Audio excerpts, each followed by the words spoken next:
Dans cette édition de Première Classe TV, nous irons voir comment se dérouleront dans un futur proche les vols les plus longs du monde, mais aussi les vols les plus courts du monde. Les vols les plus longs du monde d'abord avec Qantas qui va voler entre Londres et Sydney, New York et Sydney. Nous allons voir dans quelles conditions, non-stop bien sûr. Et puis nous irons voir le nouvel avion décollage ou le nouvel avion d'aviation générale purement électrique déjà certifié.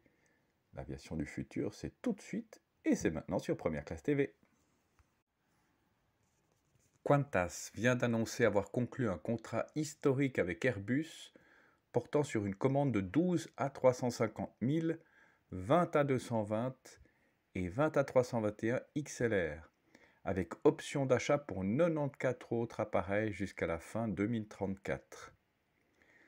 Le long courrier A350 volera notamment entre Sydney et Londres ou New York d'ici fin 2025, soit les plus longs vols sans escale au monde.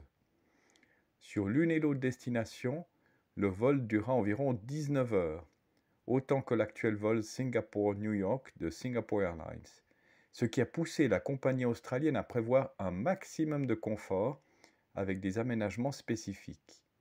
L'appareil sera ainsi configuré pour 238 passagers au total, avec une première classe offrant un lit séparé, un fauteuil inclinable et une armoire. La classe économique sera plus spacieuse, avec une zone bien-être conçue pour bouger, s'étirer et s'hydrater, ce qui explique la centaine de sièges en moins par rapport à d'autres configurations. Qantas, qui a déjà testé les Sydney-Londres et Sydney-New York sans escale, opère dès à présent un trajet Perth-Londres, soit un vol de 17 heures sur 14 500 km.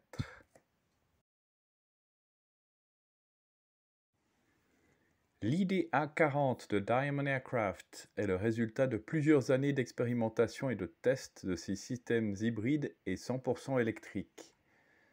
Diamond Aircraft est maintenant prête à aller de l'avant avec une version électrifiée de son DA-40, un avion d'entraînement monomoteur déjà certifié. La particularité de l'IDA-40 est simple mais pratique. Il se branche sur les systèmes de charge rapide CC.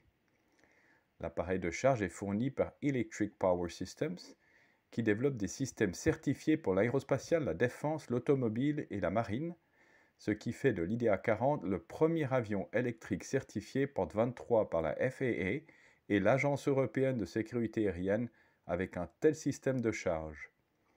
Cela ne signifie pas que vous pouvez atterrir sur le parking de votre supermarché le plus proche et vous brancher sur l'un de ses chargeurs, mais en théorie, vous pourriez.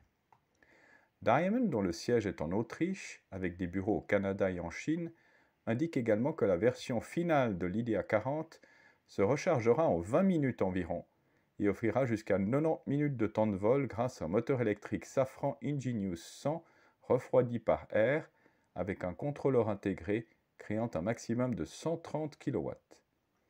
L'IDA-40 comporte 4 places, des pédales de gouvernail réglables électriquement et la climatisation électrique.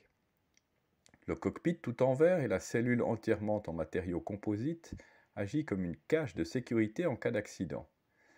La société a plusieurs premières à son actif, notamment le premier avion au monde doté d'un système d'entraînement électrique hybride en série en 2011, une version commerciale des entraînements électriques hybrides en série 2 ans plus tard, et en 2018, le premier multimoteur hybride électrique au monde. C'est ainsi que se termine cette édition de Première Classe TV. N'oubliez pas de cliquer sur j'aime, de vous abonner, de partager ces vidéos. Nous nous retrouvons la semaine prochaine dans une émission spéciale Brésil. D'ici là, bon vol à tous.